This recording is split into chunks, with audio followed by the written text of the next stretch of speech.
Getting Social Security disability benefits approved in 2025.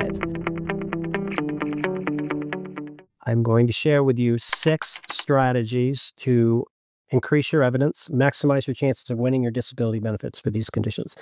And I'm doing this because conditions like bipolar, depression, anxiety are oftentimes difficult because they're invisible. Many look fine, but they feel absolutely horrible.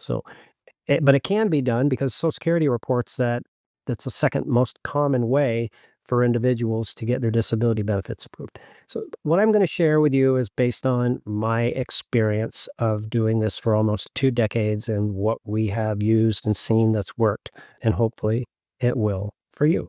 And this is just one of many tips that we share. So, I encourage you to subscribe, ring the bell. There'll be directions at the end and how you can come join us and get all of the tips that you need to get your disability benefits approved. All right, so here we go.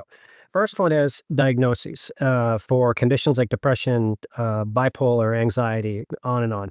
Having the diagnoses is definitely one thing. You want to make sure that you have all of your conditions diagnosed, mental and physical. But with mental health conditions, especially the diagnosis should be in line with the severity. Commonly, conditions are marked or ranked, if you will, as mild, moderate, or severe. Understand the difference and how that lines up with you and make sure that that is properly documented in your medical records. Because if you have a severe condition that's preventing you from working, but it's marked as mild in your medical records, that's where you're going to have some challenges. So that's number one.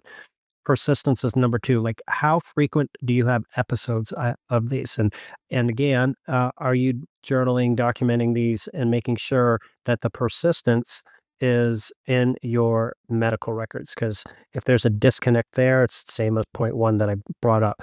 So, despite medication or therapy, what is the persistence of these conditions? Next is limitations. How do these limit your ability to work and interact? Do they limit your ability to get along with others, to understand directions, to show up for work on time? What is it that is happening that is impacting your ability to work? Next, extreme situations like hospitalizations, crisis care, extreme mood swings. Individuals have had these happen at work where they just have an unfortunate situation at work from their situation. So make sure that those are all properly documented. And you want to be consistent with your treatment. There's some people that have the position where, oh my God, it's not doing anything for me. I go there and we talk about the same. And just telling you what you need to do to get your benefits approved. Consistent treatment will eliminate the ability for Social Security to say, well, you missed a few appointments. We think you could work. Next is this number five is good days and bad days with an emphasis on bad days. If you have an episode that causes a bad day, what is that bad day like? Are you in bed with the blinds closed? You're not eating. People have to bring you food and you're there for like 2 days at a time? And if so, how many of those do you have a month? Why is this important? Because if you can demonstrate that you're not able to work 3 days or more a month, then that will trigger or help trigger a qualification because you're unemployable. So make sure that your episodes, bad days are properly documented and in your medical records, despite the consistent treatment, right? Next is RFC's support documentation from your treatment team. The RFC is a residual functional capacity report that documents your treatment, your limitations, and the doctor or counselor's opinion on how many days a month you would miss work. Incredibly powerful. Now, not all doctors are going to fill these out, I understand, but if they do, it definitely helps. But if they don't fill them out, that's why you should follow our work and in our disability approval course so you understand how to communicate your limitations in each and every visit, because it's really those limitations in your medical records that are going to be of the most value to Social Security. You want to also take into consideration what I have one more tip for you, but I want to get this off my chest first. What Social Security is going to look at is your psychiatric records, therapy notes, hospital stays, functional evaluations, all of that evidence that you can get in there. So do as much as you can. Now, here is one other suggestion for you is to think outside of the box.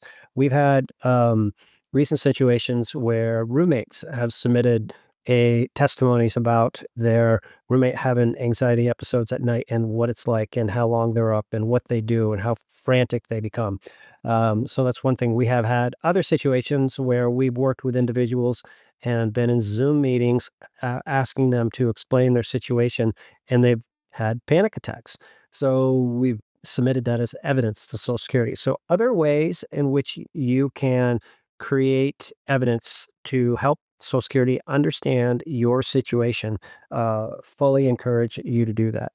All right. So again, this is just one, what's actually six plus the bonus tip of 7 tips to help you strengthen your chances of getting your disability benefits approved, or if you're already approved, to help you keep them.